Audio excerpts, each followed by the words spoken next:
Hey, everybody. It's so wonderful to be with you on this call. I am delighted because the nature of this call is going to include something unique that we haven't done in the past, but I think it's something we're going to be doing quite a bit of in the future as we are finding more and more talented people coming into our world. And so, for those of you that don't know me, I'm Jan Bloom, and I'm from Boca Raton, Florida. And I've had the pleasure of working in the health and wellness industry for over 2 decades. And I have met some extraordinary people over all of these years from every background: medical background, fitness, people that are in personal care, personal training. Well, I already said fitness, health, you name it. I've had the opportunity to make acquaintances with people from every background and around the world. And what amazes me is the common thread amongst all the people that I do get acquainted with, that there's this attraction of wanting to help people that is woven amongst all of them, that has provoked them to want to step into the direction that we work within. And as unique as that common thread is, I think what's so cool is the various personalities, that it doesn't have to be just one kind of personality to be successful in what we do, that it could be people that possess all kinds of skill sets, people that are extroverts, introverts, people that are beauty queens, and people that don't think they're so beautiful. It doesn't matter. It's just people that have the desire to help others or give of themselves and to make their own lives better. And so when I meet certain individuals, I am fascinated with where they were before they came here. And so tonight you're going to meet somebody that I was personally fascinated with.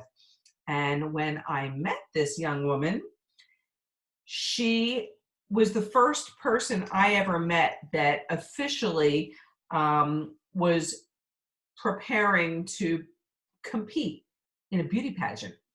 And that was really different for me. I never met a pageant queen, although I have never, ever missed a Miss America pageant.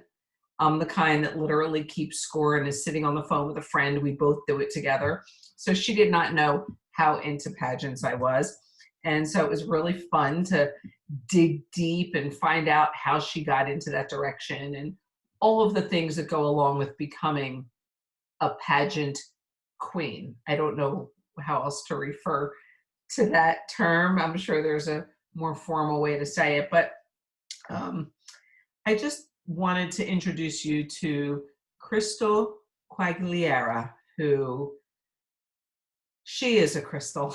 I mean, absolutely a shining light in any room she probably enters into. And maybe Krystal, that's why you went in that direction, because you recognized that inner light that you had. So if it's okay, I'm going to introduce you and I'm going to ask you to start this discussion with where that whole beauty queen pageant life came into your world. Hi, Jan. Thank you so much for inviting me to be here. And yes, I remember that conversation we had, and that you were really surprised and delighted to find out that I was competing for a pageant. So I will say that the pageant I was preparing for when we met, that was the second only pageant that I had ever competed in. The first time I competed was for Mrs. Indiana America. So it's the Mrs. division of the Miss America pageant that you love so much. And the first time I competed was in 2018. I skipped a year. And it was something I had always wanted to do in my life. When I grew up, I was an overweight child. I was not very confident in my body or in myself. And pageantry was always something I looked at and really admired. but I always thought that it wasn't for me. And I remember when I finally, got on a healthy track and started to feel more confident in my body, I thought, well, now I could compete in a pageant. And then I got married and I was very young when I got married. So I technically could have still participated and competed in the Miss category, but I got married. So I thought, well, I could do a Mrs. pageant someday. That'll be fine. And I was sitting at my desk at the end of 2017. And at that point, I had been married for about 8 years. And I said, I don't even know what it was, but something dinged in my mind. And I said, remember when I said I wanted to compete in a pageant? I should probably do that. So I just looked it up, signed up, got in on it, and decided to do it. And what an amazing, transformational, personal growth opportunity pageantry was for me. I honestly, Dan, I don't think we would have ever met had I not said yes to competing in the pageant that first time. Well, if I was one of the judges at that pageant, you would not have lost.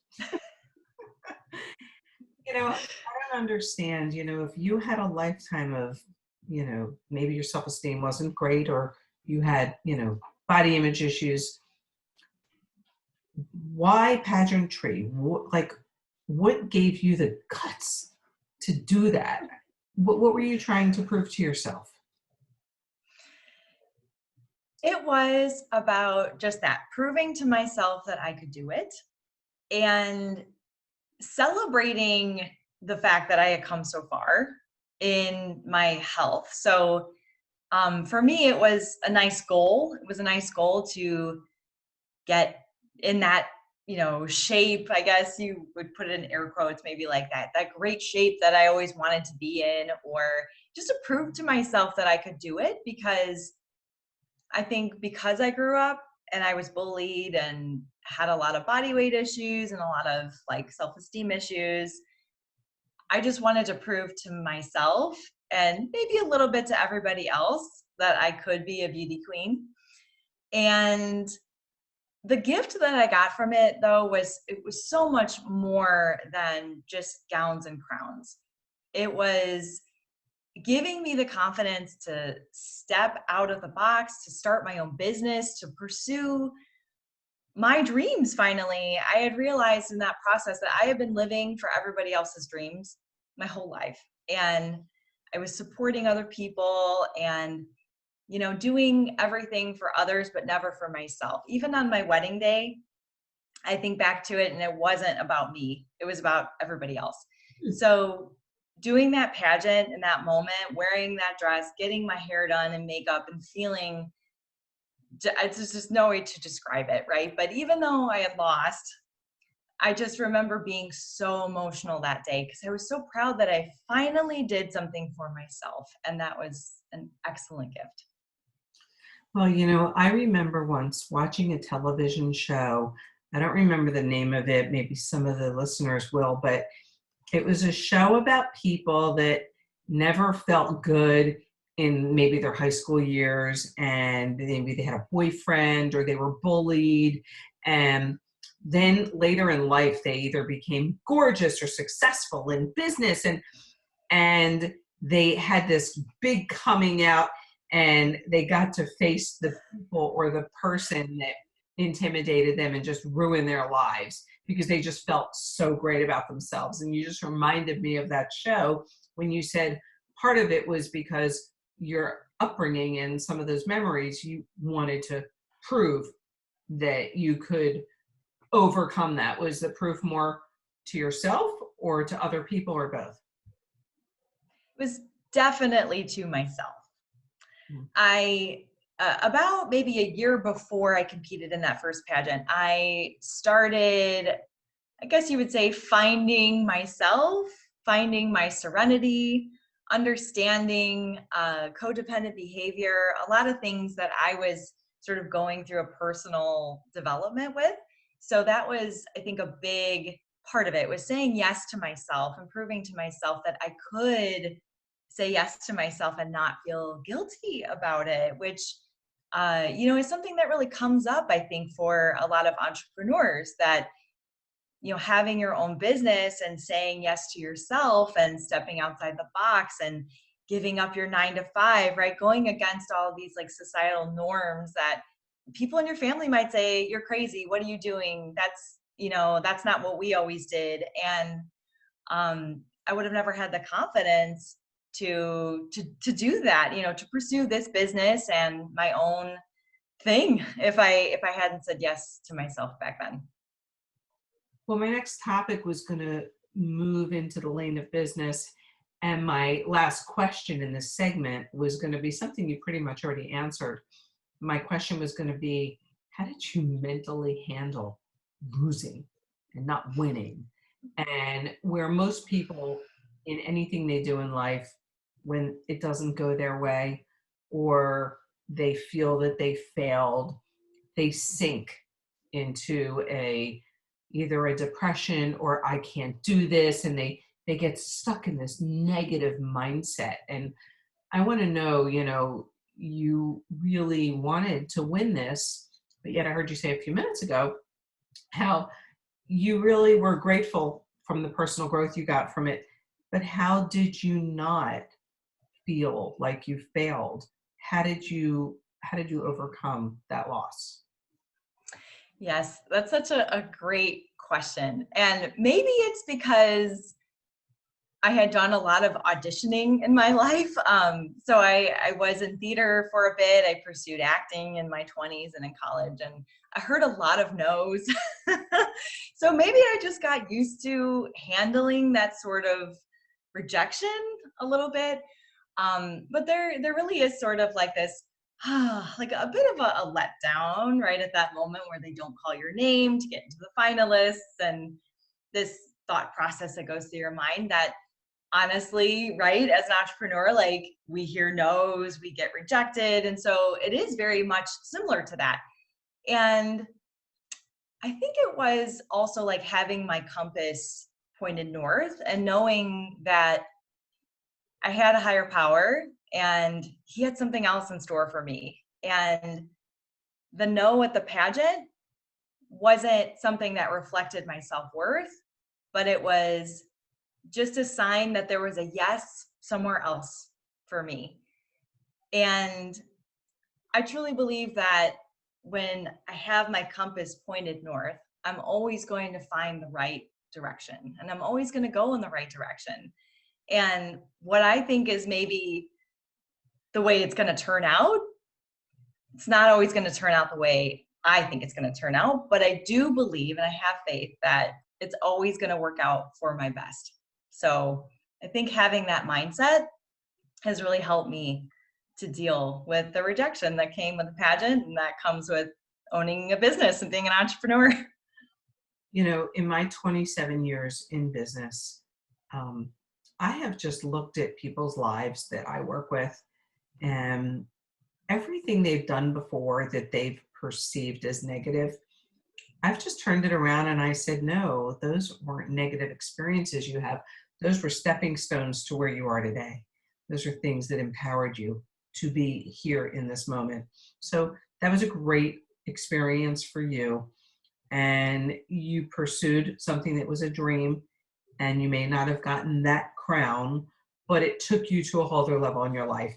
And I think that's an important lesson for everybody, because we don't need to be beauty queens or in pageants. It's just, if you just look back in your life and all the places you've been and things that you've done, they've just prepared you to be here in this moment and to continue moving forward, or north, as Krystal said. I live in Florida. I'm the one who should be saying north. But you have so much under your belt. It's insane. I mean, you are a personal trainer. You're a singer, an actress, a podcast host, author, and a Get Fit 21 coach. Yay. And, I know you're busy. I know you're productive. Most of the time when we talk to you, you're behind the wheel of your car. Unbelievable. I know one thing. You are someone that has been very goal-oriented. I mean, from the moment we talked, you had a vision for what you wanted to accomplish You definitely did. And when we talked, and you learned more about what we do in the health and wellness field, I could almost feel your wheels spinning on the phone. And I think I even said to you, I feel your smile. I could feel you smiling when we talked through the phone. I want to go to the next chapter and find out, you know, how did you get into the health and the wellness field from the other prior experiences? How did you then step into that category? Yes. So it definitely did stem from having weight issues as a child. I've talked to a lot of people, and it seems that, I don't know, maybe it was just the 90s, but everybody was on a diet. It was snack wells and lean cuisines and, all these sort of like kitschy diet things, right? Slim fast. I mean, there was always these buzzwords. And growing up, my family didn't really have a great healthy example for me. We ate a lot of fast food, and I just wasn't a very active kid, believe it or not. I love to dance, but I also love theater and singing and art, and so I was a real artsy kid. I wasn't the sports kid. I was never been very coordinated, so I never played a sport or had that sort of activity level in my life. So weight was always an issue for me. And when I was maybe about seventh grade, I just took a leadership role. I said, I want to change this. I want to be different. I want to feel better. I want to look better. And I begged my parents to buy me the Tybo series. I mean, I'm really talking old school here, but it was like a VHS pack of four tapes. And I was so committed. I did those workouts every night after I did my homework, and just really got empowered, just felt good working out. And it was something I just fell in love with. It was me time. It was time to kind of get away from some of the chaos, if you will, of my house and, social environments and stuff like that. So I really enjoyed it. And then in high school, I sort of ended up going to the opposite side of the spectrum a little bit and got a little obsessive about working out and controlling what I was eating. And so my perception of healthy really flipped and went the other direction. So in college, I finally came to the middle, and I discovered what was healthy for me. But it took me stepping outside of myself and doing service and helping others to get healthy. That was sort of how I recovered from that eating disorder, was teaching fitness classes and going to the Y and getting in groups and working out with people there and seeing other people's transformations and where they were. I think, and getting outside of my own head was really what helped me recover from that experience. And so I always knew that I wanted to help people to be healthy and have a healthier perception of what that was. And when I went to college, though, I don't know if I just thought, oh, I don't like being a personal trainer, or and fitness just wasn't like ever on my radar as something I would do full time, which was strange because it was something I loved so much. So I went to college for public relations, and then I ended up working in the dental field for a very long time, which was interesting in itself because that was still like health and wellness. So finally, after all those years, I was like, just kept coming back to it. I always taught fitness classes. I was a trainer for years, and I was like, no, this is where my real passion is. It just kind of took me a big, long way around to find it. But it was evident to you. I mean, it sounds like every time you went off in one direction and then you veered back into this, you just felt like this is where you belonged. And Yeah. I almost feel like when you and I had our first conversation about working with us and working with Get Fit 21, it was like you just got it. I mean, it just clicked. I could feel it. I knew we were going to work together before you knew we were going to work together. And I want to talk about business a little bit because being a personal trainer is one thing, and counseling people on nutrition is another thing. And like you agree, I know you agree, how with Get Fit 21, we've married the two, with integrative coaching, with the nutrition and the fitness. I want to know what part of what we do makes the most sense to you as a coach. I mean, if you were talking to other coaches that you wanted to inspire as to why would they want to do something like what we do, what would you tell them?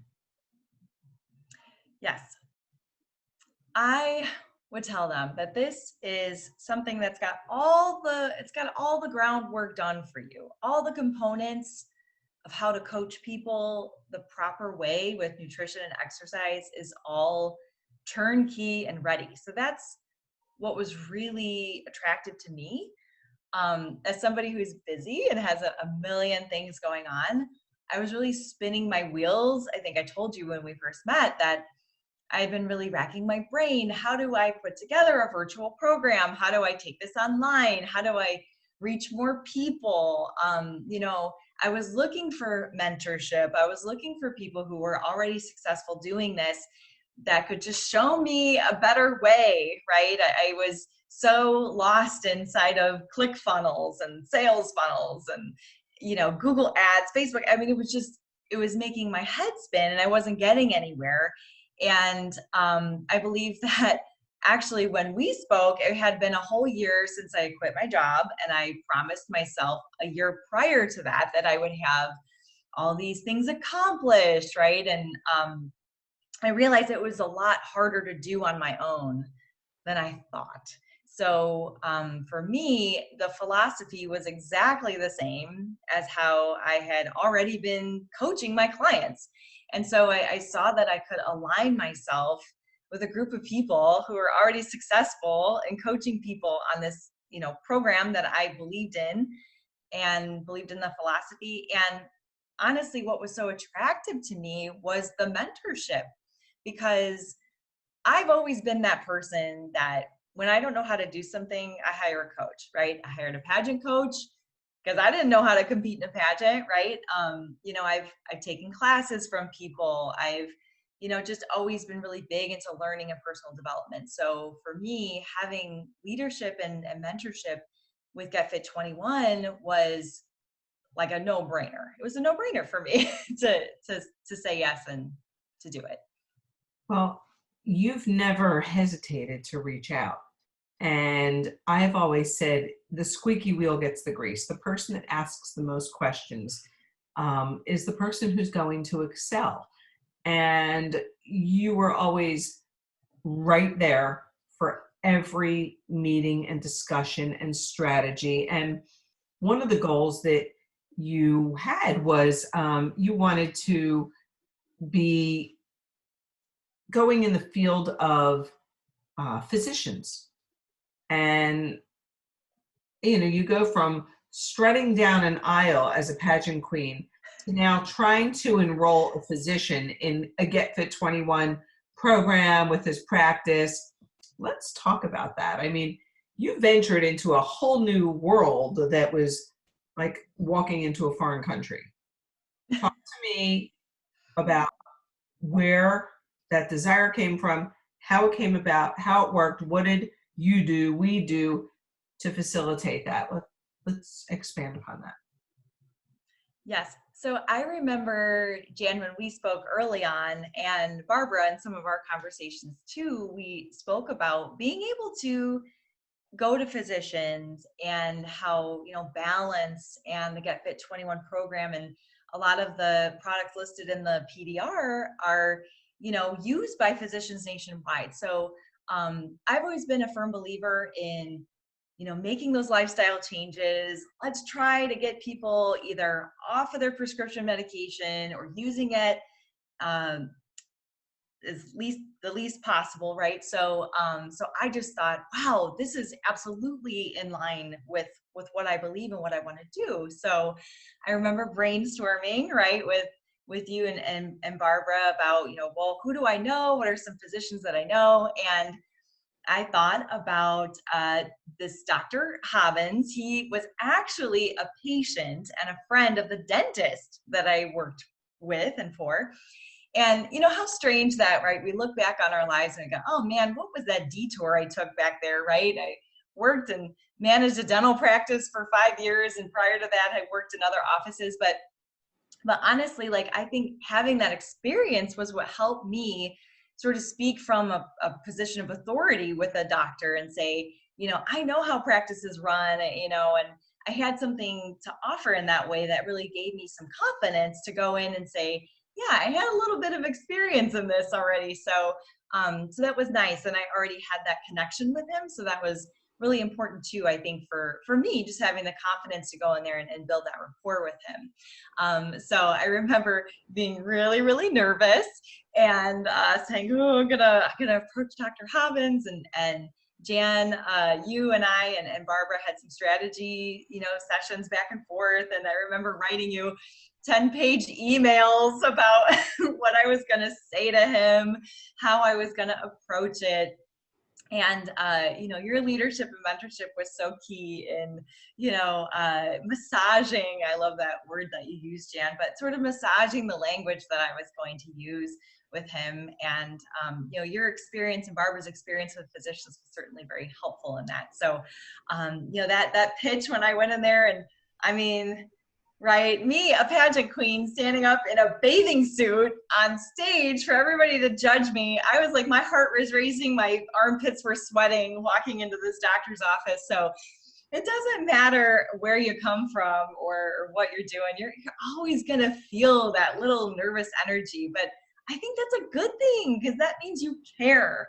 I think if you go into a meeting and you don't have any of that nervous energy, you might not be doing the right thing with your life. I think getting a little like, oh, I really want this to work out, and having that little bit of a pit in your stomach is a good sign that you're on the right path and you believe in something so much that there's so much of you in it that you're just a little bit worked up and nervous about it. So I say that because I want people to understand that that's a good thing. That's a good feeling to have.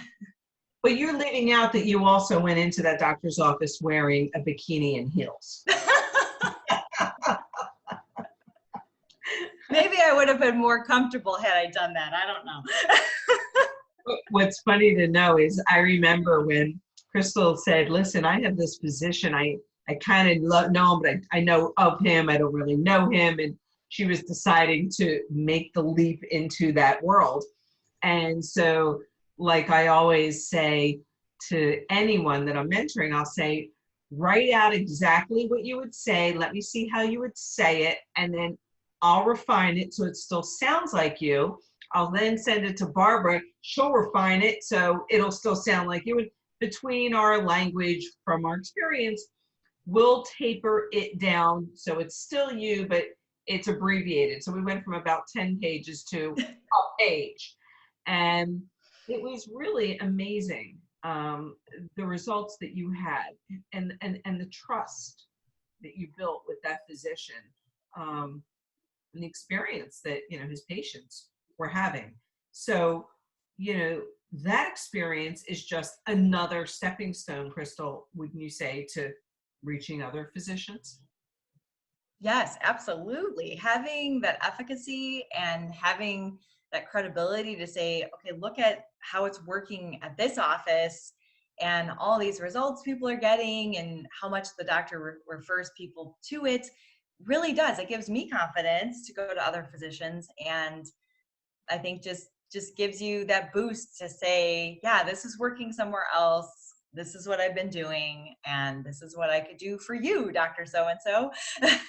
So what are some of the things that you're doing to stay in that lane and approach other healthcare providers? So one of the strategies I have going right now is reaching out to what's called direct primary care physicians. So it's a little bit different practice model than people are used to. So direct primary care is no insurance. They're doctors that are completely outside of any hospital networks or insurance networks. So people essentially pay a membership fee and belong to their practice and get sort of like unlimited concierge care for as long as they're a member.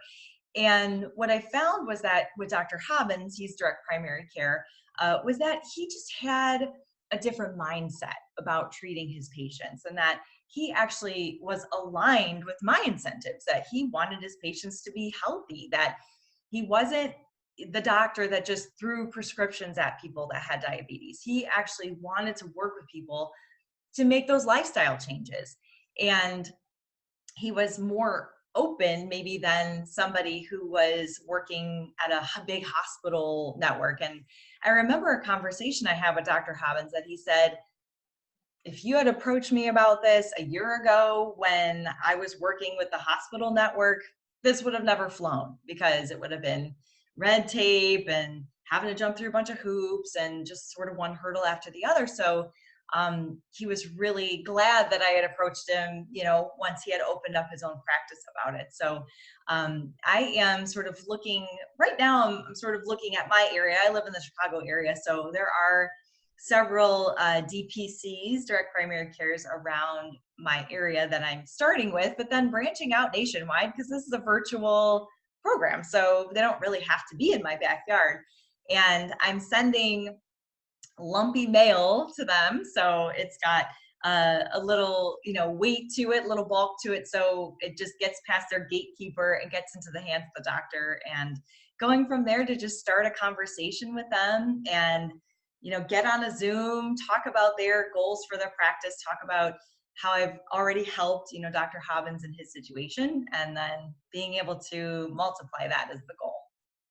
So that lumpy mail that you send, people are probably wondering, what are you talking about? Yes. So I'm sort of going through and refining some of the things, but the basic, I guess, idea of it is sending an envelope that, you put, some people send like an action figure, or like maybe a stress ball or something like that, that gives the package some like lump, right? So that when it's addressed to a doctor or anybody that you're really trying to get it in their hands, the gatekeeper, maybe the office manager or their secretary goes, oh, I don't know, I'm not really sure what this is, might be a gift, whatever. So they pass it on to the person you're actually trying to get in touch with. And I had been sending a crystal, an actual crystal amethyst in the package. And I did have one doctor get back to me and say, are you like a crystal healer? Are you doing alternative medicine? And so I was a little bit like, I don't know, right? There's that sort of trial and error where we go, oh, I don't know if this is really the best representation of me, right? So going back to the drawing board and seeing what else maybe I could include in there. Okay, so you found a bit of a niche market with the DPCs, and that's something everybody and anybody could approach. It's a big country with a lot of physicians that work in that category that are all strictly cash, that would be open to creating an additional revenue stream. If it's going to improve their patient outcomes and improve their practice incomes, it's a win-win for everybody.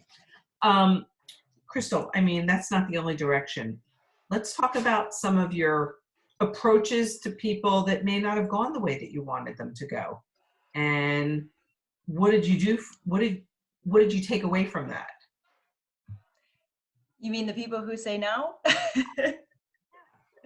Yeah. Because there certainly always will be those people. And I've learned from you and Barbara that a no just means sometimes not yet or not now. So it doesn't always mean that they'll never be interested. And it's funny, but people are watching, right? People are always watching you on social media and seeing what you're posting. And there are people that, years ago, maybe I tried to get them to join a program or coach with me or whatever.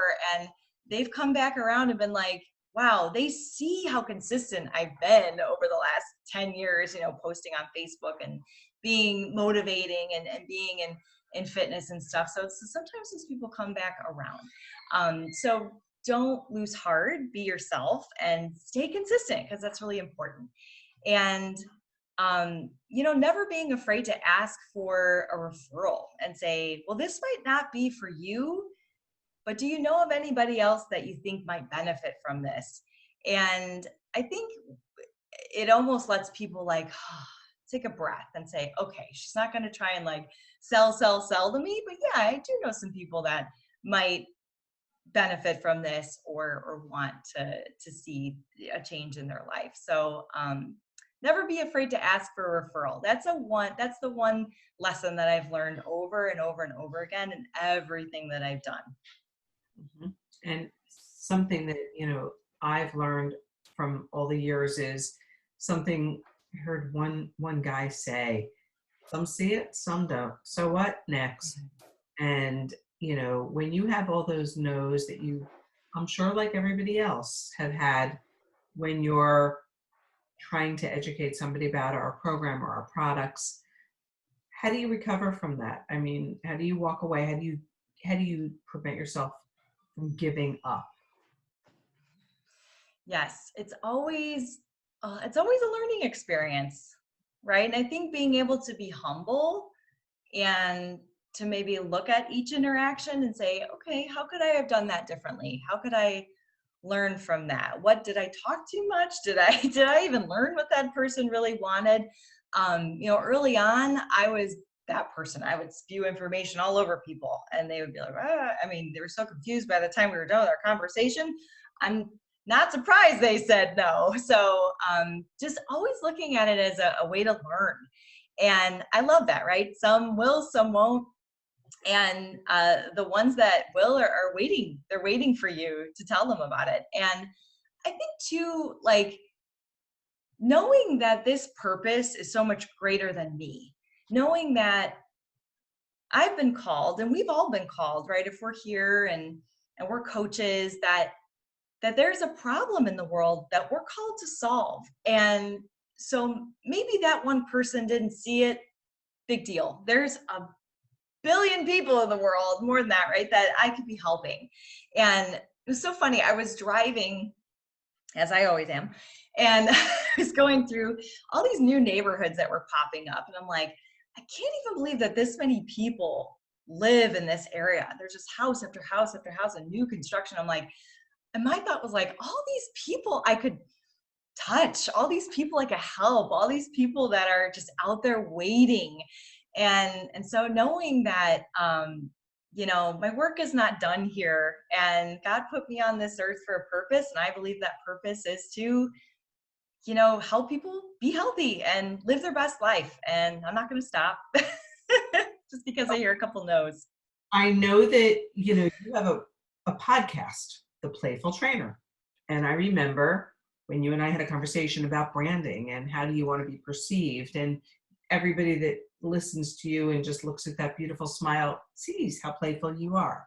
But to be perceived in the marketplace, we had that conversation, you and I. It was a hard conversation for me to have with you because I didn't want to deflate your enthusiasm about The Playful Trainer. You authored a book. You created your podcast all about The Playful Trainer. And then I'm going to come in and rain on that parade and say, do you want to be perceived as playful, or do you want to be perceived as, I'm a serious entrepreneur and I'm on a mission to do something? I just wondered, I've never asked you, did I insult you with that? How did you feel about that conversation? I was not insulted. In fact, I've always really honored and been so admiring of people that could be honest with me. And I think you did it because you believed that I had a lot of potential and you saw that the direction that I was going was not going to get me where I wanted to go. And so I really appreciated your candidness and your feedback. And I agreed, and I think I had known it for a while too. I think that it was sort of spinning in my head. And the playful life is definitely something like my podcast is about, living your best life, being playful, living that best life. And that includes having our health, our mental wellness, our physical wellness. But yes, if I wanted to be taken seriously in a health and wellness physician's world, I understood that, my branding needed to be more representative of that. So I'm going to put you on the spot. So you've got this really cool podcast, and I think, well, you're eons ahead of me when it comes to electronic and social media and all the different platforms. Even though I'm familiar with them all, I can't keep up with them all. And I feel like the podcast is such a great vehicle for people to learn. They love to listen to things, whether they're walking, driving, working out. And I feel that so many people want to be entrepreneurs who come to work with us. And the most important thing is visibility. And I think it could be such a cool thing if you would be willing for any coach that's on our team who would like you to do a brief interview on your podcast.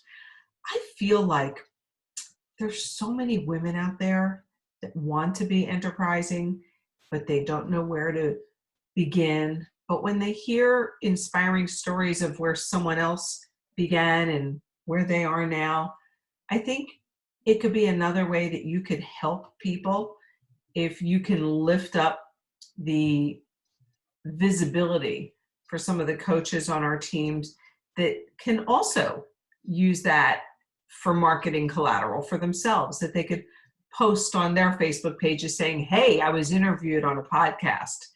Check this out. Would you be open to doing something like that? Absolutely. Absolutely. And I have several episodes so far. Barbara did one with me early on. Peggy Chavis has been on my podcast. Judy Gilman, El Kathy was on there.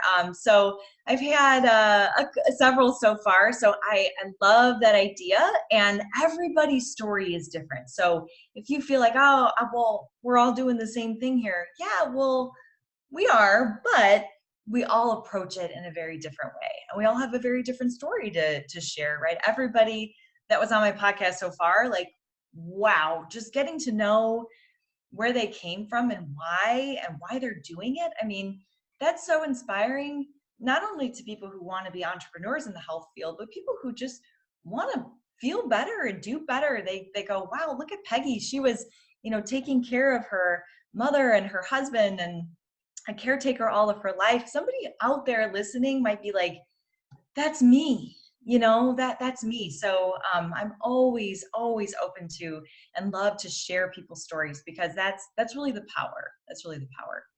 It's true. Our business is all about stories. It's not about us peddling a product or peddling a program. It's sharing our lives. And I've never met one person that I have discussed this business with and met a person that said, oh, well, when I was a little girl, I always wanted to be a health coach when I grew up. Every person I've met has had a life story that led them in this direction. And I think it's so fun to hear all those life stories. And if you can create a series, and then, we'll have that on our YouTube channel, and, your podcast listeners can hear it, and the coaches' contacts can hear. I just think that could be a really cool team project. I think that would be great. So I love it. Good. I put you on the spot, so you couldn't say no. I wouldn't have anyway. I know. So, for those of you that don't know Krystal personally, you need to know her because she's special. And we'll post this on our private YouTube channel. But Krystal, what's the best way that you prefer for people to get in touch with you? If they want to do a podcast or they just want to have a conversation with you, what would be the best way that you choose? Absolutely. Probably via email or on Facebook. So you can email me at Krystal@krystallizedhealthadvisors.com. So that's Krystal, both with a K. And I am Krystal Kadar Quagliera on Facebook. So if you find me here in the Coach's Corner or something like that, you could contact me there. Jan's shaking her head Last no. name just kills me. I mean, Oh, like, really? I mean, I always try to take people's last names and use it for marketing purposes. Thank God your first name was Krystal. I don't know where the hell I would have gone with Quagliera. So would you mind going into Coach's Corner and just putting all your contact information? And yes, I would love that. And if people want to, in Coach's Corner, under that post, if you wanted to do a podcast with me and have a conversation and get on a call, just comment on that post and I'll find you, I'll connect with you, and we'll get that conversation going. Krystal, mwah, I've loved having this time for people to get to know you. And I think that's the neat part about the camaraderie of our team is so many backgrounds, so many cool women. And through you, that vehicle will be a great way for people to really get to know each other. And then when everything is behind us and we can all travel again and we can all meet together at a national meeting, that's going to be an insane time when that ever gets announced. But for now, I'm just so happy that we have this venue and that everyone got a chance to feel your smile and get part of your joy. I look at her smile. Thank you. Thank you, Jan. It really is incredible that I have friends now across the whole country. I mean, I talk to you guys more than I talk to anybody else in my circle of friends. And I love it. What a great way to find a tribe. I've been looking for a tribe for so long of people that were just trying to do what I was doing and wanted to lift me up and see me succeed. So this has been such a blessing. I know what you mean. My friends have always said, you never call us. We never talk to you. What do we have to work with you to talk to you? I'm like, oh, yeah. Anyway, Krystal, thank you. And I hope that everybody listening enjoyed getting to know you tonight. I'm sure they did. And we'll speak again soon. All right. Thanks, Jan. Welcome.